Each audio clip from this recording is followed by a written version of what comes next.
Yep.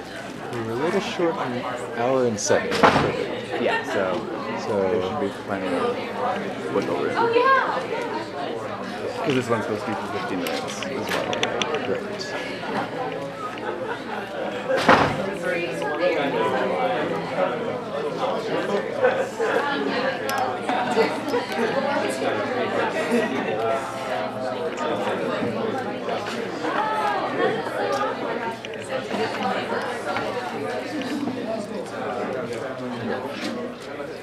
It's running? Yep, looks like it's... So we've got an hour and 6. Okay. Cool. A little closer than I would have hoped.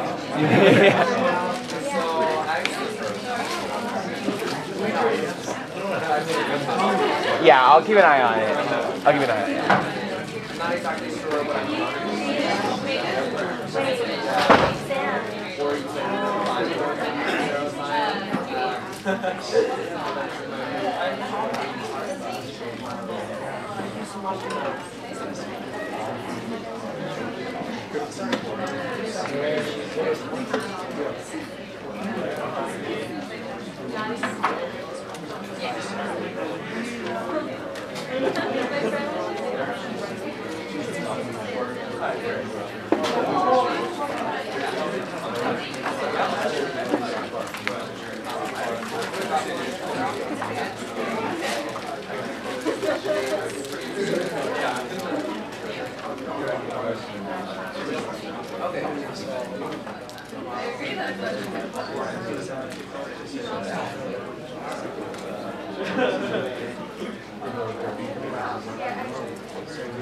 really vibrant city. I feel like I still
Good afternoon, everyone.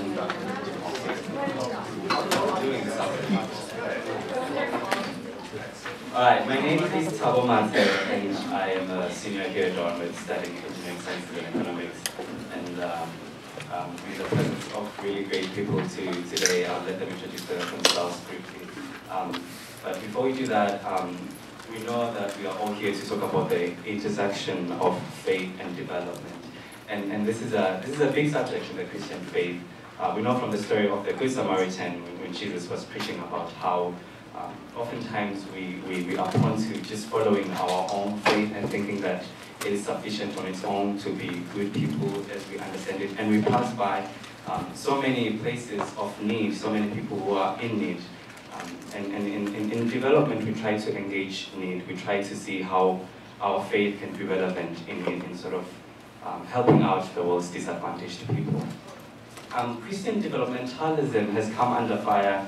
A lot of development practitioners from the Christian faith have been accused of pushing the evangelic agenda without really caring for the people that they serve. They're like, oh, I'll give you some food and come to my church. It's always been about what we can get from the people that we serve. And today we'll really seek to engage the various ways in which we can be effective in our engagement of need. The panelists that we have here today have engaged this challenge on a professional level. They've looked at different ways in which Christians can be effective in engaging the idea of development. And at the very root of development is a mandate to uplift the living standards of the people around us, the people who don't have much. And many times that has been engaged not effectively. It has resulted in more harm than good being done. Most of us know the examples of things that have gone wrong in the development agenda. And so the question we have to ask ourselves is, as Christians, how can we not only be relevant in the needs of others, but how effectively so can we be? What can we do better? What is our mandate? What can we expect from ourselves? And what standards should we hold ourselves to in the engagement of this challenge? So without further ado, I mentioned that I will borrow the words of John the Baptist, that I'm in the presence of people whose sandals I'm not even worthy to untie. So I will allow them to untie their own sandals with me. Just introduce yourself and tell us what you do.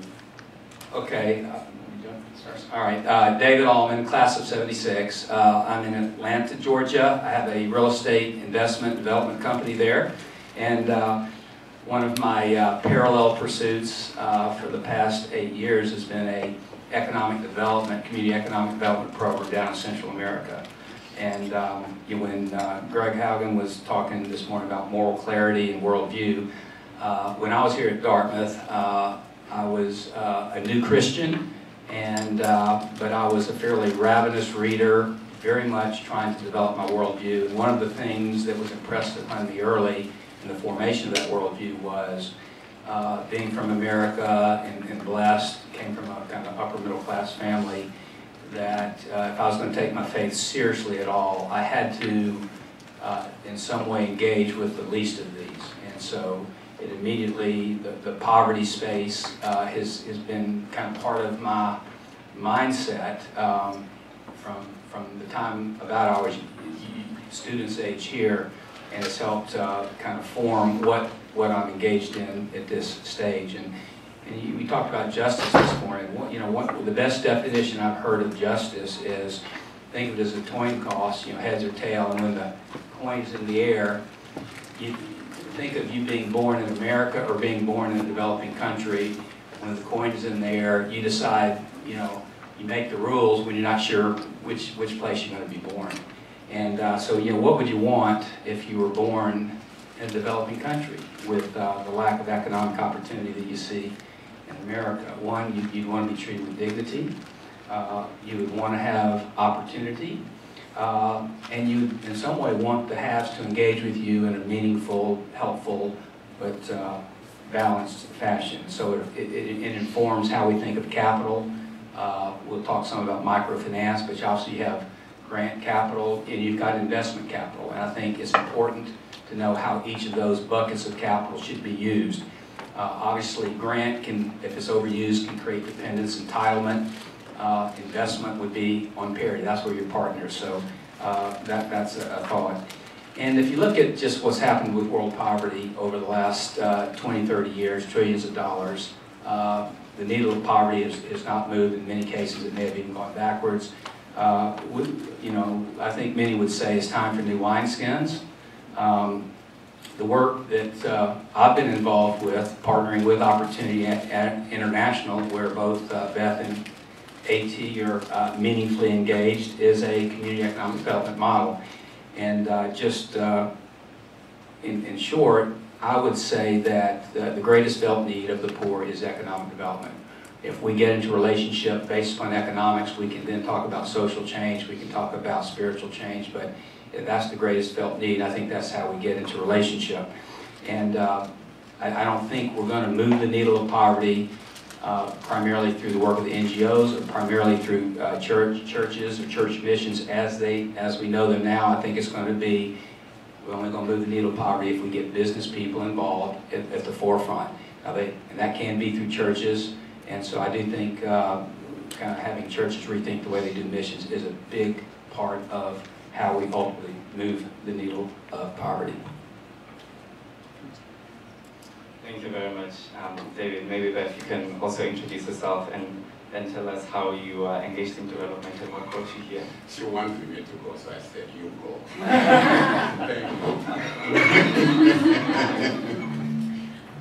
I'm Beth Stevenson. I was Beth Johnston when I was here, so I'll use both names. And I am a private equity investor, so I'm a business person first. I joined the Board of Opportunity International 2 years ago, so I'm the newbie on this block. And I'm the volunteer who chairs the corporation that holds the assets of opportunity in the U.S. So when we